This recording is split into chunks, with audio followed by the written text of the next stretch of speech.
প্রথমবার বিধায়ক হয়েছিলেন, তারপরে আপনি এই দ্বিতীয়বার বিধায়ক হয়েছেন। এর আগে আপনাকে শিক্ষা প্রতিষ্ঠানে দেখা যায়নি, এখন দেখা যাচ্ছে। এটা খুবই মানে শুভকর বলেই ভাঙড়বাসী মনে করছেন।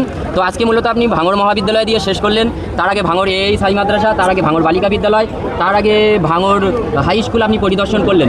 মূলত কি সমস্যা তারা আপনাদের শিক্ষাকর্মী শিক্ষার্থীরা করলেন, আর আপনি আপনার চোখ দিয়ে কি সমস্যা দেখলেন? বিষয়বস্তুটা হচ্ছে সবথেকে বেশি সমস্যা যেটা হচ্ছে শিক্ষক ছাত্র রেশিওটা মেনটেন হচ্ছে না। প্যারা টিচার স্যাক টিচার দিয়ে চলছে, এবং সাথে সাথে যারা কন্ট্রাকচুয়াল দিয়ে আপনি সেই হাই স্কুল বলুন, কলেজের ক্ষেত্রে বলুন, গ্রুপ ডি যারা আছে ঠিকঠাক পার্মানেন্ট অনেক পোস্ট না।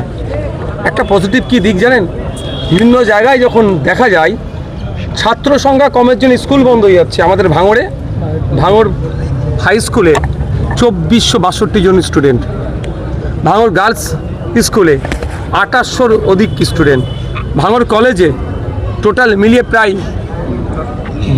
10 থেকে 12,000 স্টুডেন্ট, ভাঙড় হাই মাদ্রাসায় প্রায় 1,500 স্টুডেন্ট। আজকে কথা বলে যতটুকু তারা তথ্য দিল।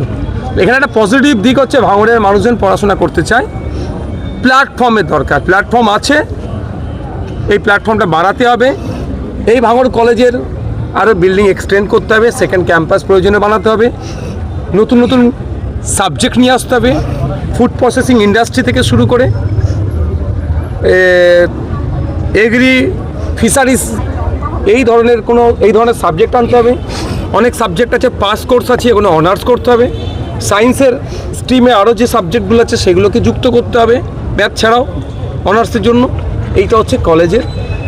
স্কুলগুলোতে যেগুলো হচ্ছে অনেক জায়গায় টয়লেটের সমস্যা আছে, পানীয় জলের সমস্যা আছে, খেলার মাঠ নাই অনেক ক্ষেত্রে, আশপাশের পরিবেশ নিয়ে অনেক প্রশ্ন আছে। সেগুলো সব কিছু আমি নোট করেছি, এবং কনসার্ন যিনারা head of the department head of the institute তাদেরকে আমি বলেছি যে আপনারা বিস্তারিত দিন, সেটা নিয়ে কথা হবে, এবং আমার এন্ড থেকে যেগুলো সমাধান করব। অন্যথায় ডিপার্টমেন্টালি মিনিস্টারদের সাথে বসে এগুলো সমাধান হবে। আর একটা বিষয় যে নৈতিক পদস্খলন শিক্ষার্থীদের, যেমন আমাদের দেশের সেনাবাহিনীদের মধ্যে যে শৃঙ্খলা ব্যাপারটা খুবই গুরুত্বপূর্ণ। তো শিক্ষার্থীরাও ভবিষ্যতে দেশের কাণ্ডারি, তাদের শৃঙ্খলা ব্যাপারটা অত্যন্ত গুরুত্ব দেওয়া উচিত, কিন্তু তারা অত্যন্ত বিশৃঙ্খল আচরণ করছেন।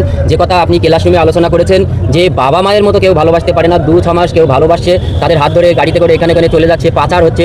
আমাদের পুলিশ মহোদয়গণেরাও রয়েছেন, তাদের কাছেও ওই ধরনের যেমন মামলা বা ওই ধরনের খবর আসে, আমাদের কাছেও গণমাধ্যম কর্মী হিসেবে আসে। তারপরে আপনাদের স্কুলের চারপাশে বিশেষ করে একটা আমি জিনিস জানিয়ে রাখি, আমার যতটুকু আইন জানা আছে, বিদ্যালয়ের 100 মিটারের মধ্যে কোনো প্রকার নেশাদ্রব্য এমনকি বিড়ি খৈনি সিগারেটও বিক্রি করা যায় না, বিক্রি হচ্ছে এবং শিক্ষার্থীরা সেবন করছে। আমাদের ক্যামেরায় অনেক ধরা পড়েছে, আমাদের পুলিশ মহোদয়গণও অনেকে দেখে থাকেন, এবং অশ্লীলতা সব মিলে মানে একটা নৈতিক পদস্খলন, যেটা আপনি ক্লাসে খুবই ভালোভাবে বুঝিয়েছেন এবং শিক্ষার্থীরা খুব ভালোভাবেই নিয়েছেন, জানি না কতটা মানবে। তো এই নৈতিকতা ফিরিয়ে আনার জন্য কি ব্যবস্থা নেবেন আপনি? ভাঙড়ে একটা ঘটনা ঘটেছিল, আপনারা দেখেছিলেন, একটা 17 বছরের ছেলেকে হত্যা করে।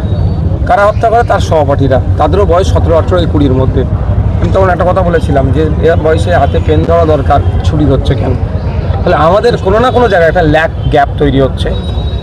আশা করব শিক্ষা দপ্তরে বিষয়টা তারাও নিশ্চিতভাবে আলোচনা করছেন, প্রয়োজন আমিও ফ্লোরে আলোচনা করব যে আমাদের মেন্টাল কাউন্সিলিং করার জন্য প্রতিটা স্কুলে যেমন সাবজেক্ট ওয়াইজ টিচার নিয়োগ করা হয়, তো মনোবিদও নিয়োগ করা হোক, যাতে করে আমাদের এই বাচ্চাগুলোকে মেন্টালি তাদেরকে সাপোর্ট দেয়, সবসময় পজিটিভ বার্তা তাদেরকে দেবে এবং ফিউচার কী আছে সেগুলো দেখাবে।